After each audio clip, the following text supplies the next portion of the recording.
আজকে রান্না বসাতে কিন্তু বেশ অনেকটাই দেরি, এখন বাজে মোটামুটি ওই 12:30টার মতন। এসেই সবার আগে কিন্তু আমি ভাতটা বসিয়ে নিলাম আর এক সাইডে দিয়ে দিলাম ডিম আলু সেদ্ধ করতে। আর দেখো যা যা রান্না করবো আজকে সেই সবজিগুলো কিন্তু কাটাকুটি করে নিয়েছি। So hello everyone, welcome to my mini blog. তোমরা সবাই কেমন আছো? আশা করি সকলে ভালো আছো। তো আমরাও কিন্তু ভালো আছি। এই ছোট ছোট বিনসগুলো কেটে নিয়েছি, ভেবেছিলাম একটা সবজি মতন করব, তারপর ভাবলাম না, আলু দিয়ে বিনস দিয়ে ভাজা করি, বেশ ভালোই লাগবে খেতে। সবজি কাটতে কাটতে এদিকে ডিম আলু কিন্তু আমার সুন্দর করে সেদ্ধ হয়ে গেছে। তো এখন আমি ডিমগুলো কিন্তু ছাড়িয়ে নেব। নিরামিষ খেতে কিন্তু আমাদের খুব একটা অসুবিধা হয় না, তবে আমার ছেলে কিন্তু একদমই খেতে চায় না। কালকে রান্না করেছিলাম ভালো করে, না ভাতই খায়নি, সেই জন্য দেখো আজকে করছি হচ্ছে ডিম আলুর ঝোল।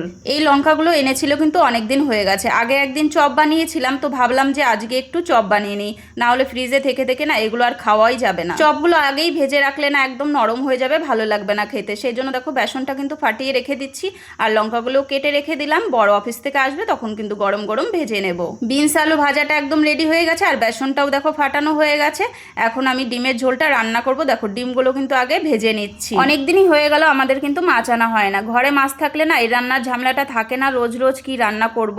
তো আজকে বিকেলের পর পর ভাবছি একটু বেরোবো মাছ আনতে। আলুগুলোও কিন্তু দেখো ভাজা হয়ে গেছে। এখন আমি মশলাটা একটু কষিয়ে নেবো আর এই মশলার মধ্যে আমি টমেটো পেস্টও কিন্তু দিয়ে দিয়েছি। মশলাটা তো দেখো সুন্দর করে কষানো হয়ে গেছে। এবার কিন্তু আমি ডিম আর আলুগুলো দিয়ে তারপরে কিন্তু ঝোল দিয়ে দেবো। আলু তো আগে থেকেই সেদ্ধ করে রেখেছিলাম, সেই কারণে কিন্তু খুব একটা ঝোল দিলাম না। চলো এই ভিডিওটা এই পর্যন্তই থাক, আবার তোমাদের সাথে দেখা হচ্ছে পরের নতুন কোনো ভিডিওর সঙ্গে। ততক্ষণ সবাই ভালো থেকো, সুস্থ থেকো।